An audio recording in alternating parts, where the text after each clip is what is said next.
Welcome to the Magnify Your Miracles podcast. Get ready to be inspired, uplifted, and connected to the miraculous energy of unconditional love that I call Mother Mary. If you're a highly sensitive, highly creative entrepreneur or light worker, and you want to magnify your impact and your intuition, you are in the right place. I'm your host, Reverend Frances Faden, interfaith minister, intuitive coach, and author of Meditation is Friendship with God. I can't wait to share miraculous stories, books, meditations, messages, and interviews with other miraculous light workers just like you.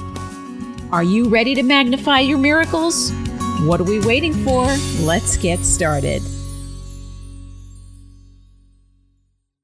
Hello, my miraculous friend, and welcome to another episode of the Magnify Your Miracles podcast. This is Reverend Frances Faden, and I'm so grateful that we're getting to spend some time together today. Thank you for tuning in and listening. I love getting to connect with you in this way.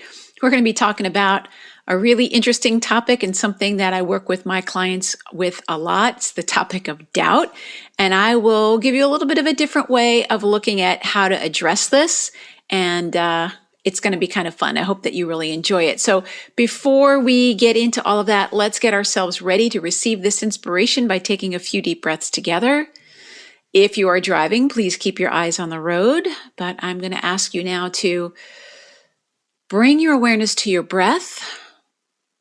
And just notice your breathing. Let yourself relax as you're breathing. Breathing in the energy of expansion, breathing out anything that you no longer need.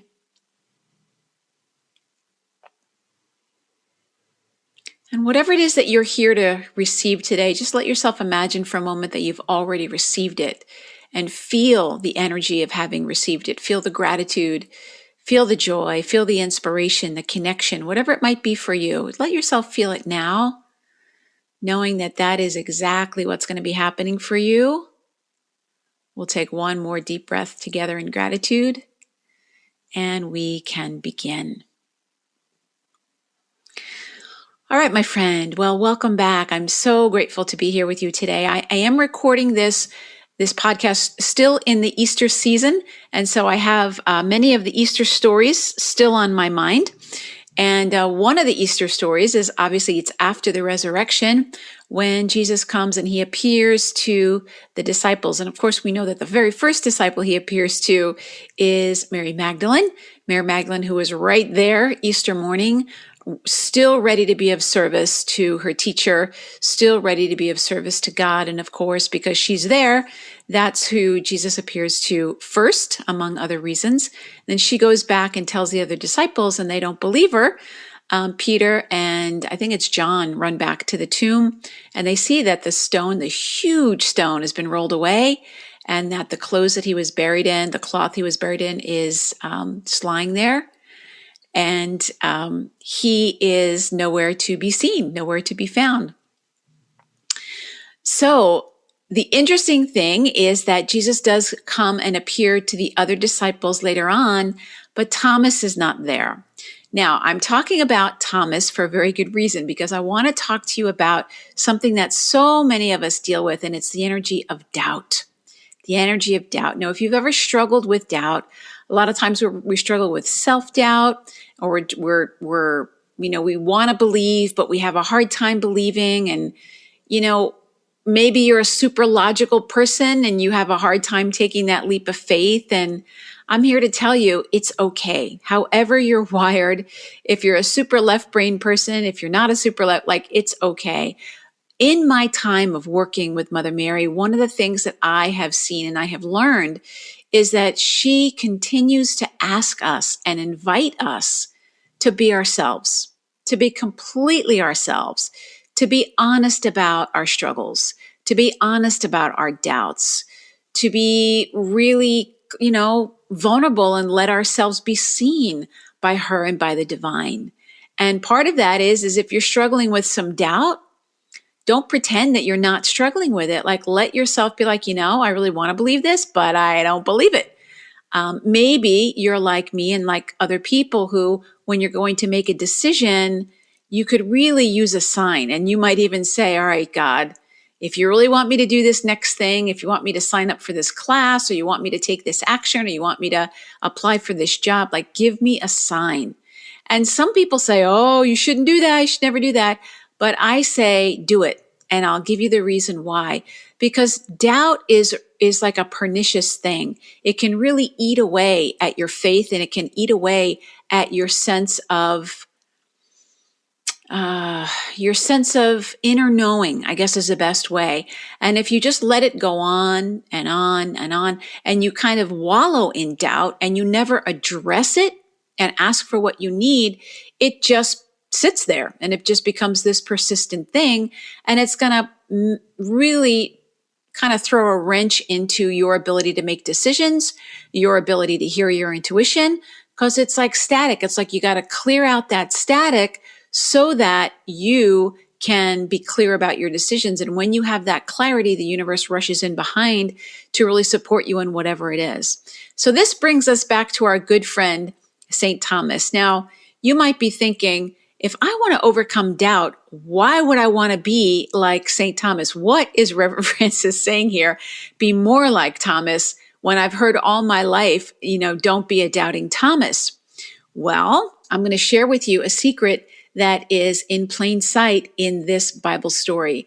And I think it's a beautiful illustration of how the divine comes to meet us. So first, I'm going to read this to you. So for those of you who don't know what I'm talking about, this is just on Wikipedia, and I looked it up, and it's Doubting Thomas. So it says, a doubting Thomas is a skeptic who refuses to believe without direct personal experience. And it's a reference to the Apostle Thomas, who refused to believe that the resurrected Jesus had appeared to the 10 other disciples until he could see and feel the wounds received by Jesus on the cross. So that's the definition of a doubting Thomas. It's someone who's like, I need my own direct personal experience. Now, here's the good news. Almost every single path that I have explored, with the exception of some orthodox and kind of traditional interpretations of them, have said, prove it for yourself. When I was reading a lot of Paramahansa Yogananda's teachings, Paramahansa used to say, don't take my word for it. Take these things that I'm teaching you and practice them and prove it to yourself. Prove it for yourself. The Buddha says the same thing. It's like, don't just listen to me. Don't even believe me. Find out for yourself. So needing that direct personal experience is not a bad thing. So when people say, oh, you're a doubting Thomas, say, thank you. Thank you. Yes, I am. I'm looking to have my own direct experience, because that's the only thing that will get at the root of your doubt. If you try to just pretend that you believe and kind of have faith and on the inside, you're just swimming in doubt, it's not going to help you. It's kind of that saying of pouring pink paint on a problem. It's like you're trying to make it look nice, but it doesn't actually ever address the issue. So saying, no, I want to have my own direct personal experience. I want to get a confirmation. I want to know that this isn't just my subconscious mind playing tricks on me, that this isn't just a figment of my imagination. I want to know for myself. And that's actually a really good quality. That's why I say, be more like St. Thomas. So let me read the rest of the story to you. So this is in the Gospel of John, chapter 20. And it's interesting, it's in John, but it's not in the 3 other Gospels. And I always say John is the more mystical and metaphysical of the 4 Gospels. It says, but Thomas, one of the 12, was not with them when Jesus came. The other disciples therefore said unto him, we have seen the Lord. But he said unto them, except that I see him, and I see in his hands the print of the nails, and I put my finger into the print of the nails, and put my hand into his side, I will not believe. And after 8 days again, the disciples were there, and Thomas was with them this time. And then Jesus came, and the doors were shut, and he stood in their midst and said, peace be unto you. So Jesus is just appearing. He's just manifesting. And then he said to Thomas, reach here your finger and behold my hands, and reach here with your hand and thrust it into my side, and be not faithless, but believing. And Thomas did that, and he answered and said unto him, My Lord and my God. Now, this is where Thomas gets a bad rap. Jesus said unto him, Thomas, because thou hast seen me, thou hast believed. But blessed are they that have not seen and yet believed. And so people hang on to that last line and think, oh, see, he got yelled at by Jesus. And what I'm here to tell you, my friend, is first of all, Jesus appeared to the other 10. They saw him, so they had no problem believing. When Mary Magdalene first came to them and said, I have seen them, they didn't believe her. One of the reasons they didn't believe her was simply because she was a woman. And they were like, why would he appear to her and not to us? And then they had to go and they had to see for themselves. So each one of them had their own version of needing to see for themselves. Peter and John ran and they saw that the stone was not there. His burial clothes were still there. They had their own version of needing to have their own personal direct experience. So once Jesus comes to the other disciples, they have all of their doubts, handled because they had their own experience. And they're asking Thomas, and there's like, you have to believe us. We have seen him. And Thomas went through the same thing that the rest of them did. He's like, oh, no. I saw what happened. I know what happened. And unless I see it for myself, there is no way I'm going to be able to believe this. Now, you might be a lot like Thomas. Like, you might be a super logical person. You might be someone who forget it, like this whole thing of take it on faith doesn't work. But what happens in this story? Again, a lot of people will emphasize the last line of Jesus saying, it's better if you could have believed without needing to see it. But here's the point of the story, is he did need to see it. And God knew that. And God gave him what he needed. God didn't appear and say, oh, you need to see it and too bad, I'm not going to show you. He's like, is this what you need to be stronger in your faith? Here's my hand. Is this what you need to know that this miracle happened? Here's my side. Here you go. So I'm going to say to you, my friend, don't be afraid of asking. What do you need? Because as you start to develop this inner faith, as you ask for what you need, you're not going to need to ask after a while. You're going to have the inner knowing. And I think that's what we're all looking for. Whether that inner knowing is faith in yourself, and that's okay. If you need to have more faith in yourself, ask the divine to help you. Say, look, I need to see that I can do this. I need to know that this is the right decision. And as you get these signs from the universe, doors open or doors closing or whatever it might be, it's going to increase your faith in your connection. And that's going to increase your faith in your intuition. And it's going to help you overcome that doubt. Now, if you're dealing with something like a lot of self-doubt, I'm not going to lie to you. I think that you really need to be doing some sort of mindset work, learning how you work. It's one of the things I love doing in my work with people, with my own clients, is I teach them how they're wired for miracles. We're all wired for miracles, every single one of us, but we're wired differently. And so part of what I do, the reason I love working with people over time, is because we want to see, how does the universe respond to you? How do you dance with the universe? What does it look like? How do miracles manifest? And me being there and knowing how all this stuff works, I get to guide you through that process. And it's so fun. And I tell my clients, a lot of what I deal with is I'll teach them what to do. They'll go and they'll do it.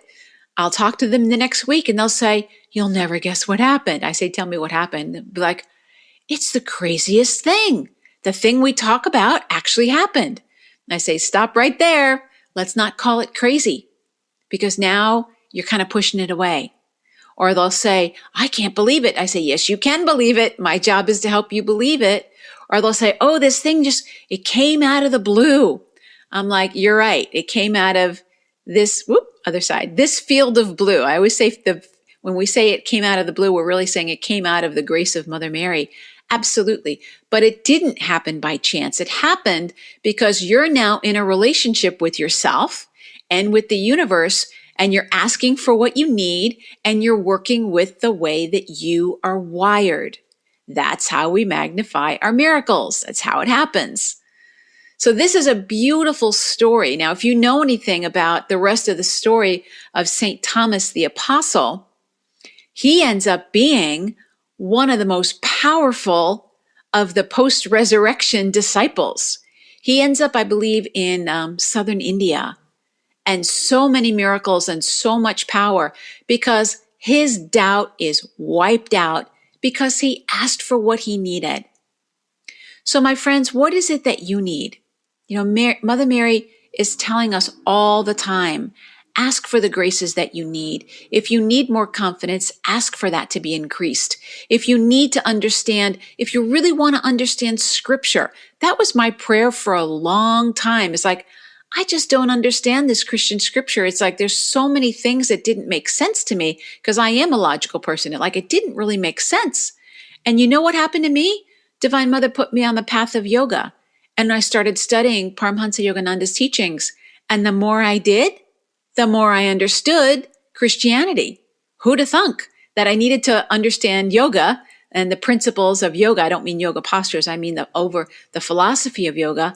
The more I got into that truth, the more I understood the mystical teachings of Christianity, of Judaism, of Buddhism, like all the mysticism. I started to understand it because I started to understand the language of mysticism. Yoga helped me to do that.